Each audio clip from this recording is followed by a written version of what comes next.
BJP సమావేశాన్ని కామారెడ్డి వెంకటరమణారెడ్డి గారు MLA camp ఆఫీసులో నిర్వహించడం, అనేక అంశాలు చర్చించి మరి ఇప్పుడే మిత్రులు పాయశంకర్ గారు చెప్పినట్టుగా ఈ 3-4 అంశాల మీద చర్చించి ఒక రిజల్యూషన్ తీయడం జరిగింది.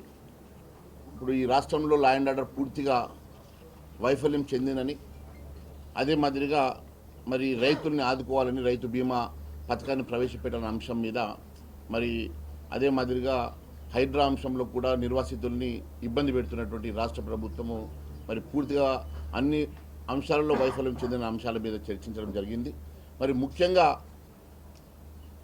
మొన్న జరిగినటువంటి కామారెడ్డిలో జరిగినటువంటి ఘటన, ఈరోజు ఒక శాసన సభ్యునికే సెక్యూరిటీ అంశం లోపల ఈ రకమైనటువంటి పరిస్థితి ఉంటే సామాన్యుల పరిస్థితి ఏ రకంగా ఉంటుందో ఒకసారి ఆలోచన చేయాలి.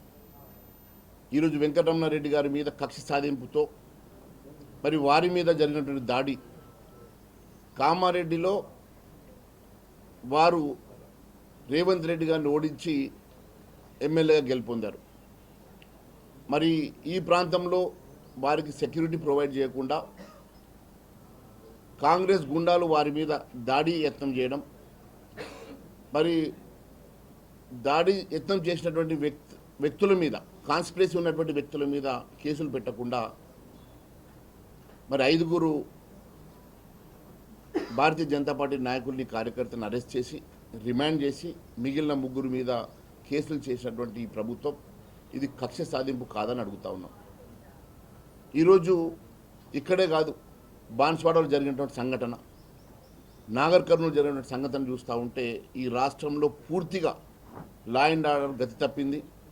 పూర్తిగా ఇక్కడ లా మినిస్టర్ కూడా ఈ హోమ్ మినిస్టర్ కూడా లేకుండా ఈ రాష్ట్రంలో ఎక్కడ కూడా మరి శాంతి భద్రతలకు భంగం వాటిల్లే విధంగా అనేకమైనటువంటి ఘటనలు ఈ మధ్య మనం చూస్తూ ఉన్నాం. మరి ఇదన్నిటికీ కూడా రేవంత్ రెడ్డి గారు బాధ్యత వహించాలి. కామారెడ్డిలో ఎమ్మెల్యే గారి మీద జరిగినటువంటి దాడికి కూడా ముఖ్యమంత్రి రేవంత్ రెడ్డి గారు బాధ్యత వహించాలని చెప్పి భారతీయ జనతా పార్టీ డిమాండ్ చేస్తూ ఉన్నారు. అదే మాదిరిగా ఈరోజు బీజేపీ ఇంకో విషయం కూడా, కేంద్ర ప్రభుత్వం ప్రవేశపెట్టినటువంటి బడ్జెట్ కూడా ఈరోజు దేశ అభివృద్ధి కోసం, సంక్షేమం కోసం పెద్దపీట వేసి దేశంలో ఒక ఆదర్శవంతమైనటువంటి బడ్జెట్ ప్రవేశపెట్టినటువంటి నరేంద్ర మోడీ గారికి ధన్యవాద తీర్మానాలను కూడా ఈరోజు మేము బీజేపీలో మరి తీర్మానం ప్రవేశపెట్టడం జరిగింది. క్షేత్రస్థాయిలో తెలంగాణలో భారతీయ జనతా పార్టీ బలోపేతం చెందుతున్న దానికి మొన్న జరిగినటువంటి సర్పంచ్ ఎన్నికలు కానివ్వండి, మరి మొన్న జరిగినటువంటి కౌన్సిల్ ఎన్నికల్లో కూడా, మున్సిపల్ కౌన్సిల్ ఎన్నికల్లో కూడా అనేక స్థానాలు గతంలో కన్నా అత్యధిక స్థానాలు గెలవడమే కాకుండా అనేక సీట్లలో నేరుగా కొంతమంది నాయకులు ఓడిపోయినప్పటికీ Bharatiya Janata party vote share కానివ్వండి, పర్ఫార్మెన్స్ కానివ్వండి మరి చాలా మెరుగుపడి ఖచ్చితంగా రేపు జరిగేటువంటి 2028 ఎన్నికల్లో, జనరల్ ఎన్నికల్లో భారతీయ జనతా పార్టీ తెలంగాణ రాష్ట్రంలో అధికార దిశగా పరిగెడుతూ ఉన్నది.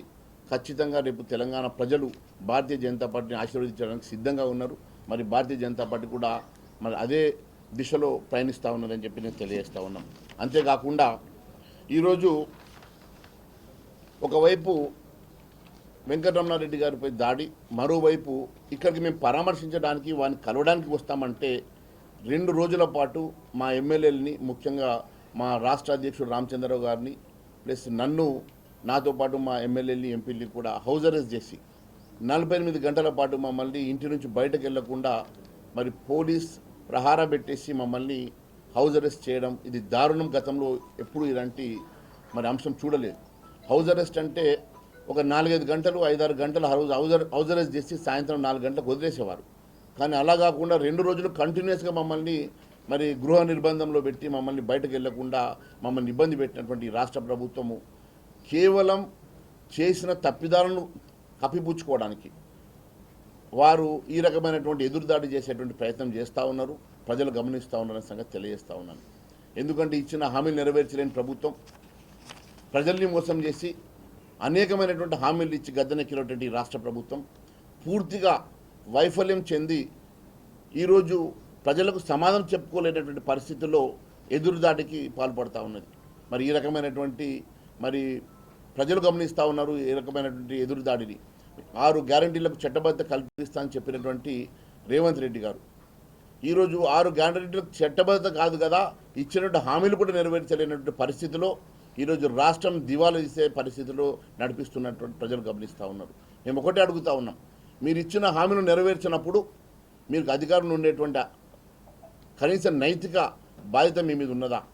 మీరు ఇచ్చిన హామీలు నెరవేర్చలేదు, తప్పుడు హామీలు ఇచ్చిండ్రు, అనేకమైనటువంటి తప్పుడు మేనిఫెస్టో తోటి ఈరోజు ప్రజలకు మ్యాండేట్ అడిగినటువంటి ఈ ప్రభుత్వం ఇచ్చిన హామీలు నెరవేర్చినప్పుడు మీరు అధికారంలో కొనసాగేటువంటి నైతిక హక్కు మీకు ఉన్నదా అని చెప్పేసి మేము అడుగుతూ ఉన్నాం.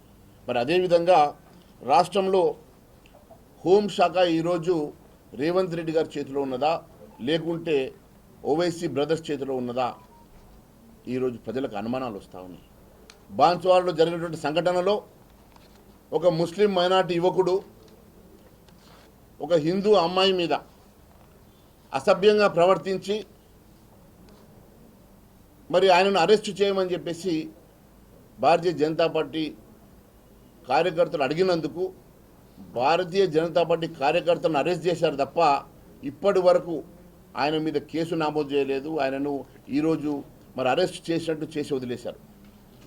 అంటే కేవలం ఎంఐఎం ఒత్తిడికి లొంగి ఏ వ్యక్తి అయితే హిందూ అమ్మాయి మీద అసభ్యంగా ప్రవర్తించిండు ఆయన మీద అరెస్టు చేయకుండా రిమాండ్కి పంపకుండా అడిగిన పాపానికి భారతీయ జనతా పార్టీ నాయకుల్ని దాదాపు 13 మంది నాయకుల్ని మరి ఈరోజు రిమాండ్కి పంపడమే కాకుండా అనేక మంది మీద ఈరోజు మరి అబ్స్కాండింగ్లో ఉన్నటువంటి వారి మీద కేసులు పెట్టి ఇబ్బంది పెట్టేటువంటి ప్రయత్నం జరుగుతూ ఉందంటే ఇది కేవలం ఓవైసీ బ్రదర్స్ ఒత్తిడి వల్లనే జరుగుతూ ఉన్నది.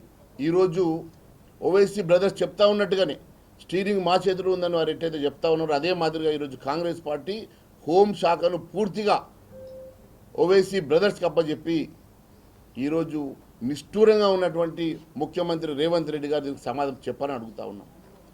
ఈరోజు హిందువుల మనోభావాలు దెబ్బతినే విధంగా అసభ్యంగా ప్రవర్తించడమే కాకుండా మీరు బోధనలో చూశారు, స్కూల్కి వెళ్ళేసి నమాజ్కి మాకు ఒక రూమ్ ప్రత్యేకంగా కావాలని చెప్పి అడుగుతున్నారు. అదే మాదిరిగా ఈరోజు ఒక అమ్మాయి హిందూ దేవత పాటలు పెట్టుకుంటే దానికి చులకన చేసి అసభ్యంగా ప్రవర్తించడం వారి మీద కేసులు చేయరు. మీరు నాగర్ కర్నూలులో జరిగిన పరిస్థితి చూడండి. అదే మాదిరిగా నిర్మల్లో చూడండి, నిర్మల్లో కూడా మన పేరెంట్స్ తోటి ఒక అమ్మాయి బయటకు వెళ్తూ ఉంటే అక్కడ కూడా అసభ్యంగా ప్రవర్తించిన వీడియోలు బయటకు వచ్చాయి. ఇప్పటి వరకు వారి మీద కూడా కేసులు పెట్టలేదు. ఈ రకంగా పూర్తిగా ఈ రాష్ట్ర ప్రభుత్వం శాంతి భద్రతలను గాలికి వదిలేసి ఓవైసీ బ్రదర్స్కి తాకట్టు పెట్టినట్టుగా స్పష్టమవుతా ఉన్నది. దీనికి ముఖ్యమంత్రి గారు సమాధానం చెప్పాలని చెప్పేసి మేము అడుగుతూ ఉన్నాం. అదే కాకుండా ఇచ్చినటువంటి అనేకమైనటువంటి హామీలు మొన్న జరిగినటువంటి వడగళ్ల వానల్లో అనేకమైనటువంటి రైతుల పంట నష్టం జరిగితే కనీసం ఎన్యుమరేషన్ కూడా ఇప్పటివరకు ఆదేశాలు జారీ చేయలేదు. మరి ఇప్పుడే మిత్రుడు పాయల్ శంకర్ గారు చెప్పినట్టుగా మేము ఇప్పుడే బీజేపీలో తీర్మానం చేసి ఖచ్చితంగా రైతు బీమా అమలు చేయాలని, రైతులను ఆదుకోవాలని చెప్పేసి మేము డిమాండ్ చేస్తూ ఉన్నాం. ఈ అంశం మీద ఖచ్చితంగా రేపు అసెంబ్లీలో కూడా మేము ఈ సబ్జెక్ట్ని టేకప్ చేయడమే కాకుండా ముఖ్యమంత్రి గారిపై ఒత్తిడి తీసుకొస్తాం. రైతులను ఆదుకోవాల్సిన ప్రభుత్వం ఒకవైపు రైతు బంధు ఇవ్వదు, మరోవైపు ఇటువంటి అకాల వర్షాలకు జరిగినటువంటి పంట నష్ట పరిహారం ఇవ్వదు. అదే మాదిరిగా ఈ రైతులని కేంద్ర ప్రభుత్వం ఇచ్చేటువంటి ఫసల్ బీమా యోజనలో మరి రాష్ట్ర ప్రభుత్వము పార్టిసిపేట్ చేయదంటే ఇది రైతుల్ని గోసబుచ్చుకోవడం కాక ఇంకొకటి ఏమైనా ఉన్నదా అని అడుగుతా ఉన్నాం. కేవలం రైతులను ఇబ్బంది పెట్టి రైతులకు ఇచ్చిన హామీలు నెరవేర్చక రైతులను ఆదుకోకుండా ఈ ప్రభుత్వం పూర్తిగా వైఫల్యం చెందుతున్న సంగతి మేము తెలియజేస్తూ ఉన్నాం. అంతేకాకుండా హామీలను అటకెక్కించి ఈరోజు మరి ప్రజల మనోభావాలతోటి ఆటలాడుకున్నటువంటి రాష్ట్ర ప్రభుత్వం వెంటనే ఇచ్చిన హామీలు నెరవేర్చాలని అన్ని వర్గాల ప్రజానీకానికి, యువతకి, మహిళలకి, విద్యార్థులకి, రైతన్నలకి అనేక మందికి ఇచ్చినటువంటి హామీలు నెరవేర్చాలని భారతీయ జనతా పార్టీ డిమాండ్ చేస్తూ ఉంది. ముఖ్యంగా ఉద్యోగులకి, విశ్రాంతిత ఉద్యోగులకి, ఉద్యోగ ఉపాధ్యాయులకి వెంటనే వారి పెండింగ్ బిల్స్ని వెంటనే అమలు చేయాలని, రిలీజ్ చేయాలని, అదే మాదిరిగా మరి నిరుద్యోగ యువతని మీరు వెంటనే ఉద్యోగాలు కల్పన చేసి వారికి ఇస్తామన్నటువంటి 4,000 రూపాయల స్టైఫండ్ని వెంటనే రిలీజ్ చేయాలని చెప్పి భారతీయ జనతా పార్టీ డిమాండ్ చేస్తూ ఉన్నది. మరి అనేకమైనటువంటి అంశాలను ఖచ్చితంగా రేపు మేము మరి అసెంబ్లీలో తప్పకుండా మాట్లాడతాము. మరి అదే కాకుండా ఈరోజు బీజేపీ తీసుకున్నటువంటి తీర్మానాల్ని రేపు అసెంబ్లీలో కూడా మేము ఖచ్చితంగా మేము ప్రస్తావించడమే కాకుండా ప్రభుత్వంపై ఒత్తిడి తీసుకొచ్చేసి మరి ఇదే మాదిరిగా మళ్ళీ నెక్స్ట్ బీజేపీ మీటింగ్ కూడా మరి ఇంకొక జిల్లాలోనే మేము మరి నిర్వహించడం జరుగుతుంది. మరి ఖచ్చితంగా రేపు 7వ తారీఖు రోజు ఆదిలాబాద్లో జరగబోయేటువంటి మరి రైతు బీమా కోసము, పంటల బీమా కోసము రైతుల దగ్గర నుంచి మేము స్వీకరించబోయేటువంటి అప్లికేషన్ దరఖాస్తులని మరి ఆదిలాబాద్ నుంచి మొదలుపెట్టి అక్కడ పాయలశంకర్ గారి నియోజకవర్గం నుంచి మొదలుపెట్టేసి రాష్ట్ర వ్యాప్తంగా ఇలాంటి కార్యక్రమాన్ని ముందుకు తీసుకెళ్తామని తెలియజేసుకుంటూ ఈ అవకాశం ఇచ్చినందుకు ధన్యవాదాలు తెలియజేస్తాం.